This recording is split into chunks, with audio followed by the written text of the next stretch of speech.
ಬೆಳ್ಳಗಿರೋಂಥ ಉದ್ದಿನ ಕಾಳು ಬೇಳೆನಲ್ಲಿ ಇಡ್ಲಿ ದೋಸೆ ಮಾಡ್ತಾನೆ ಇರ್ತೀವಿ. ಇವತ್ತು ಕಪ್ಪಗಿರೋಂಥ ಉದ್ದಿನ ಕಾಳಿನಲ್ಲಿ ಮೃದುವಾದ ಇಡ್ಲಿ, ಗರಿ ಗರಿ ದೋಸೆ. ಒಂದೇ ಹಿಟ್ಟಿನಲ್ಲಿ 2 ತಿಂಡಿ. ಕಪ್ಪು ಉದ್ದಿನ ಕಾಳು ತುಂಬ ಆರೋಗ್ಯಕರ, ಹೆಚ್ಚು ಫೈಬರ್ ಇರುತ್ತೆ ಅಂತ ಎಲ್ಲರಿಗೂ ಗೊತ್ತು. ಅದರಲ್ಲಿ ಇಡ್ಲಿ ದೋಸೆನ ಮಾಡೋದು ಹೇಗೆ ಅಂತ ನೋಡೋಣ. ನಾನು ಆಶಾ, ನಿಮಗೆಲ್ಲರಿಗೂ ಅಡುಗೆ ಸಾಧನಕ್ಕೆ ಸ್ವಾಗತ.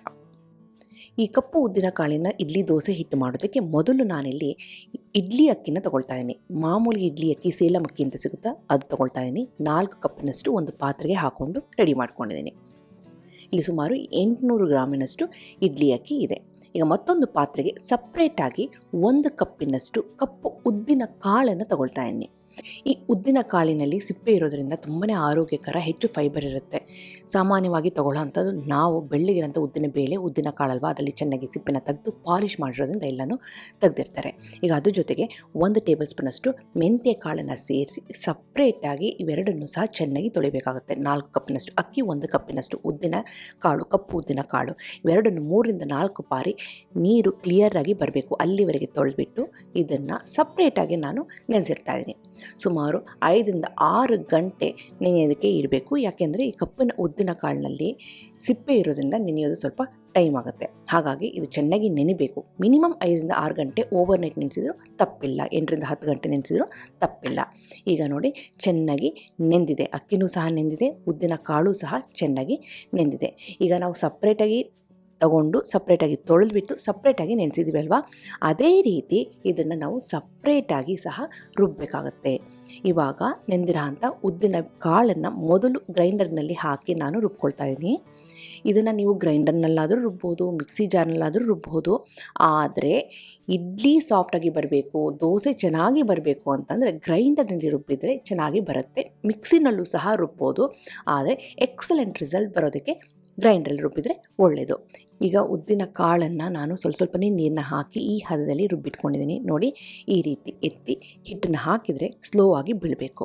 ಈಗ ರುಬ್ಬಿರೋಂಥ ಉದ್ದಿನ ಹಿಟ್ಟನ್ನು ಒಂದು ಪಾತ್ರೆಗೆ ಹಾಕ್ಕೊಂಡು ಅದೇ ಗ್ರೈಂಡ್ರಿಗೆ ನಾನೀಗ ನೆನೆಸಿರೋಂಥ ಅಕ್ಕಿನ ಸೇರಿಸ್ತಾ ಇದ್ದೀನಿ. ನೀರು ಎಷ್ಟು ಹಾಕಬೇಕು, ಯಾವ ರೀತಿ ರುಬ್ಬಬೇಕು ಅಂತ ಡೀಟೇಲಾಗಿ ನಾನು ಇಡ್ಲಿ ವೀಡಿಯೋನ ಮಾಡಿದ್ದೀನಿ. ಅದನ್ನ ಅಡುಗೆ ಸಾಧನೆಲ್ಲ ಆಗಲೇ ಅಪ್ಲೋಡ್ ಮಾಡಿದ್ದೀನಿ. ಅದು ಲಿಂಕ್ನ ಡಿಸ್ಕ್ರಿಪ್ಷನ್ ಬಾಕ್ಸಲ್ಲಿ ಹಾಕ್ತೀನಿ, ನೋಡ್ಕೊಂಡು ಬನ್ನಿ. ಈಗ ಅಕ್ಕಿ ರುಬ್ಬಬೇಕಾದ್ರೆ ರುಚಿಗೆ ತಕ್ಕಷ್ಟು ಉಪ್ಪು, ಈಗ ನಾನು ಇಷ್ಟಕ್ಕೆ 2 ಟೇಬಲ್ ಸ್ಪೂನಷ್ಟು ಉಪ್ಪನ್ನು ಸೇರಿಸಿ ಅದನ್ನು ಸಹ ರುಬ್ಕೊಳ್ತಾ ಇದ್ದೀನಿ. ಇವಾಗ ನೋಡಿದ್ರೆ ಅಕ್ಕಿನೂ ಸಹ ಸಣ್ಣ ರವೆ ಟೆಕ್ಸ್ಚರ್ನಲ್ಲಿ ರೆಡಿಯಾಗಿದೆ. ತೀರಾ ನೈಸಾಗೂ ರುಬ್ಕೋಬೋದು, ಇಲ್ಲ ಸ್ವಲ್ಪ ಸಣ್ಣ ರವೆ ಟೆಕ್ಸ್ಚರಲ್ಲಿ ರುಬ್ಬಿದ್ರೂ ಸಹ ಚೆನ್ನಾಗಿ ಬರುತ್ತೆ. ಈಗ ಅಕ್ಕಿ ಹಿಟ್ಟನ್ನು ಸಹ ರುಬ್ಬಿ ಮೊದಲೇ ನಾವು ರುಬ್ಬಿ ರೆಡಿ ಮಾಡ್ಕೊಂಡಂಥ ಕಪ್ಪು ಉದ್ದಿನ ಹಿಟ್ಟಿಗೆ ಚೆನ್ನಾಗಿ ಮಿಕ್ಸ್ ಮಾಡಿಕೊಂಡು ಕಲಿಸ್ಕೊಳ್ತಾ ಇದ್ದೀನಿ.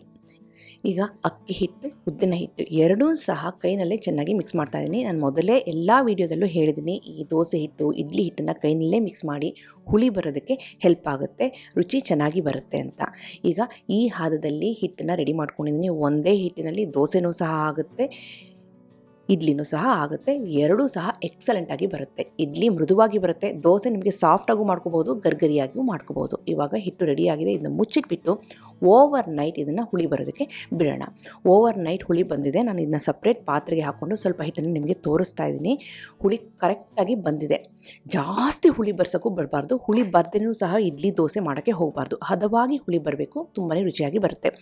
ಒಂದು ಸಾರಿ ಹುಳಿ ಬಂದ ಹಿಟ್ಟನ್ನು ನಾವು ಡೈರೆಕ್ಟಾಗಿ ನಾವು ಇಡ್ಲಿನೋ ದೋಸೆನೇ ಮಾಡೋದಕ್ಕೆ ಹೋಗಬಾರ್ದು. ಈ ರೀತಿ ಕೆಳಗಡೆಯಿಂದ ಮೇಲೆ ಚೆನ್ನಾಗಿ ಮಿಕ್ಸ್ ಮಾಡಬೇಕು. ಯಾಕೆ ಅಂತಂದರೆ ಅಕ್ಕಿ ಹಿಟ್ಟು ಭಾರವಾಗಿ ಕೆಳಗಡೆ ಸೆಟ್ಲಾಗಿರುತ್ತೆ, ಉದ್ದಿನ ಹಿಟ್ಟು ಮೇಲೆ ಇರುತ್ತೆ. ನಾವು ಮಿಕ್ಸ್ ಮಾಡಲಿಲ್ಲ ಅಂತಂದರೆ ಕರೆಕ್ಟಾಗಿ ಅದು ದೋಸೆ ಇಡ್ಲಿ ಬರೋದಿಲ್ಲ. ಹಾಗಾಗಿ ಚೆನ್ನಾಗಿ ಈ ರೀತಿ ಕೆಳಗಡೆಯಿಂದ ಎಲ್ಲ ಚೆನ್ನಾಗಿ ಮಿಕ್ಸ್ ಮಾಡಿಬಿಟ್ಟು ಇದನ್ನು ನಾವು ಇಡ್ಲಿನೋ ದೋಸೆನೋ ಹಾಕೋಕ್ಕೆ ಉಪಯೋಗಿಸ್ಕೋಬೋದು. ಇವಾಗ ಹಿಟ್ಟು ರೆಡಿಯಾಗಿದೆ. ಇವತ್ತು ನಾನು ಇಡ್ಲಿನ ಬಟ್ಟೆನಲ್ಲಿ ಹಾಕ್ತಾಯಿದ್ದೀನಿ, ಅಂದರೆ ಒದ್ದೆ ಕಾಟನ್ ಬಟ್ಟೆನ ಇಡ್ಲಿ ಪ್ಲೇಟ್ ಮೇಲೆ ಇಟ್ಬಿಟ್ಟು ಈ ರೀತಿ ಸೇರಿಸ್ತಾ ಇದ್ದೀನಿ ಇಡ್ಲಿ ಹಿಟ್ಟನ್ನು. ಈ ರೀತಿ ಮಾಡೋದ್ರಿಂದ ಇಡ್ಲಿ ಶೇಪು ಚೆನ್ನಾಗಿ ಬರುತ್ತೆ, ಹಾಗೆ ತುಂಬ ಹೊತ್ತು ಮೃದುವಾಗಿ ಬರುತ್ತೆ. ಇಲ್ಲ ಅಂದರೆ ಮಾಮೂಲಿ ಇಡ್ಲಿ ಪ್ಲೇಟಿಗೆ ಎಣ್ಣೆನೋ ತುಪ್ಪನೋ ಸವಬಿಟ್ಟು ಸಹ ಡೈರೆಕ್ಟಾಗಿ ನೀವು ಇಡ್ಲಿ ಹಿಟ್ಟನ್ನು ಸೇರಿಸ್ಬಹುದು. ಇವಾಗ ಇಡ್ಲಿ ಹಿಟ್ಟನ್ನು ಹಾಕಿ ರೆಡಿ ಮಾಡ್ತಾಯಿದ್ದೀನಿ. ಇದನ್ನು ನಾವು ಮಾಮೂಲಿ ಹೇಗೆ ಇಡ್ಲಿ ಬೇಯಿಸ್ತೀವೋ ಅದೇ ರೀತಿ ಬೇಯಿಸೋದಷ್ಟೇ. ಇದಕ್ಕೂ ಮತ್ತು ಬಿಳಿ ಇಡ್ಲಿಗೂ ಏನು ಡಿಫ್ರೆನ್ಸ್ ಅಂತಂದರೆ ಇದಕ್ಕೆ ಕಪ್ಪು ಉದ್ದಿನ ಕಾಳನ್ನು ಸೇರಿಸ್ತಾ ಇದ್ದೀನಿ. ಈಗ ಪಾತ್ರೆಯಲ್ಲಿ ನೀರು ಚೆನ್ನಾಗಿ ಕುದೀತಿದೆ. ಎಲ್ಲ ಇಡ್ಲಿ ವೀಡಿಯೋದಲ್ಲಿ ನಾನು ಹೇಳ್ತಾನೆ ಬರ್ತೀನಿ, ನೀರು ಚೆನ್ನಾಗಿ ಕುದೀತಿರಬೇಕು. ಆವಾಗ ನಾವು ಇಡ್ಲಿ ಪ್ಲೇಟ್ನ ಇಡಬೇಕು, ಆಗಲೇ ಇಡ್ಲಿ ಸಾಫ್ಟಾಗಿ ಬರೋದು. ಇಡ್ಲಿ ಪ್ಲೇಟ್ನ ಇಟ್ಬಿಟ್ಟು ನೀವು ನೀರು ಕುದಿಸೋಕೆ ಹೋದರೆ ಇಡ್ಲಿ ಗಟ್ಟಿಯಾಗಿ ಬರುತ್ತೆ. ಮುಚ್ಚಿಬಿಟ್ಟು ಹೈ ಫ್ಲೇಮಲ್ಲಿ 8ರಿಂದ 10 ನಿಮಿಷ ಇದನ್ನು ಬೇಯಿಸೋಣ. ಆವಿನಲ್ಲಿ ಬೇಯಿಸಿದರೆ ಮೃದುವಾದಂತಹ ಕಪ್ಪು ಉದ್ದಿನ ಕಾಳಿನ ಇಡ್ಲಿ ಪರ್ಫೆಕ್ಟಾಗಿ ಬೆಂದು ರೆಡಿಯಾಗಿದೆ. ನೋಡೋದಕ್ಕೆ ಕಲ್ಲರು ಸ್ವಲ್ಪ ಡಲ್ಲಾಗಿರ್ಬೋದು, ಆದರೆ ರುಚಿ ಮಾತ್ರ ಎಕ್ಸಲೆಂಟ್ ಆಗಿರುತ್ತೆ. ರುಚಿ ಜೊತೆ ಆರೋಗ್ಯಕರನೂ ಹೌದು. ಕಪ್ಪು ಉದ್ದಿನ ಕಾಳಿನಲ್ಲಿ ಆ ಸಿಪ್ಪೆ ಇರೋದ್ರಿಂದ ಹೈ ಫೈಬರ್ ಅಂತೆ, ಜೊತೆಗೆ ಜಾಸ್ತಿ ನ್ಯೂಟ್ರಿಯೆಂಟ್ಸ್ ಇರುತ್ತೆ ಅಂತ ಹೇಳ್ತಾರೆ.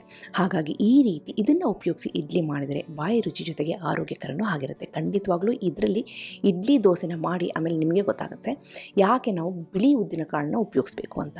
ಈಗ ಅದೇ ಹಿಟ್ಟನ್ನು ಉಪಯೋಗಿಸಿ ನಾನು ದೋಸೆನ ಹಾಕಿ ತೋರಿಸ್ತಾ ಇದ್ದೀನಿ. ದೋಸೆನ ನೀವು ತೆಳ್ಳಗೆ ಹಾಕಿ ತುಪ್ಪ ಎಣ್ಣೆನ ಹಾಕಿ ರೋಸ್ಟ್ ಮಾಡಿದರೆ ಗರಿಗರಿಯಾಗಿ ಬರುತ್ತೆ. ಅದನ್ನೇ ನೀವು ಮಂದವಾಗಿ ಹಾಕಿದರೆ ಸೆಟ್ ದೋಸೆ ಬರುತ್ತೆ. ಎರಡು ರೀತಿ ದೋಸೆನೂ ಸಹ ನಾವು ಈ ಹಿಟ್ಟಿನಲ್ಲಿ ಹಾಕೋಬಹುದು. ಇವತ್ತು ನಾನು ಇದೇ ಹಿಟ್ಟಿನಲ್ಲಿ ಗರಿಗರಿಯಾಗಿರೋವಂಥ ದೋಸೆನ ಹಾಕಿ ತೋರಿಸ್ತಾ ಇದ್ದೀನಿ. ಎರಡೂ ಕಡೆಯೂ ರೋಸ್ಟ್ ಮಾಡಿದ್ದೀನಿ. ತುಂಬಾ ಗರಿಗರಿಯಾಗಿ ದೋಸೆ ರೆಡಿಯಾಗಿದೆ. ರುಚಿನೂ ಸಹ ಸೂಪರ್ ಆಗಿದೆ. ಒಂದೇ ಹಿಟ್ಟಿನಲ್ಲಿ ಮೃದುವಾದ ಇಡ್ಲಿ, ಗರಿಗರಿಯಾದ ದೋಸೆ ಮಾಡಿ ತೋರಿಸಿದ್ದೀನಿ. ಈ ರೆಸಿಪಿನ ನೀವು ಟ್ರೈ ಮಾಡಿ ಹೇಗೆ ಬಂತು ಅಂತ ನಾನು ಕಮೆಂಟ್ ಸೆಕ್ಷನಲ್ಲಿ ದಯವಿಟ್ಟು ತಿಳಿಸಿ. ಹಾಗೆ ನೀವಿನ್ನೂ ಅಡುಗೆ ಸಾಧನಕ್ಕೆ ಸಬ್ಸ್ಕ್ರೈಬ್ ಆಗಿಲ್ಲ ಅಂದರೆ ತಡ ಯಾಕೆ, ಈಗಲೇ ಸಬ್ಸ್ಕ್ರೈಬ್ ಆಗಿ ಪಕ್ಕದಲ್ಲಿರುವ ಬೆಲ್ ಬಟನ್ ಕೂಡ ಟಚ್ ಮಾಡಿ. ನಿಮಗೆ ವಿಡಿಯೋ ಇಷ್ಟ ಆಯಿತು ಅಂದರೆ ಲೈಕ್ ಬಟನ್ನ ಕ್ಲಿಕ್ ಮಾಡಿ, ಫ್ರೆಂಡ್ಸ್ ಆ್ಯಂಡ್ ಫ್ಯಾಮಿಲಿ ಜೊತೆ ಶೇರ್ ಮಾಡಿ. ಮತ್ತೊಂದು ಇಂಟ್ರೆಸ್ಟಿಂಗ್ ರೆಸಿಪಿಯೊಂದಿಗೆ ಭೇಟಿ ಆಗ್ತೇನೆ. ಎಲ್ಲವರಿಗೆ thank you. Bye bye. See you.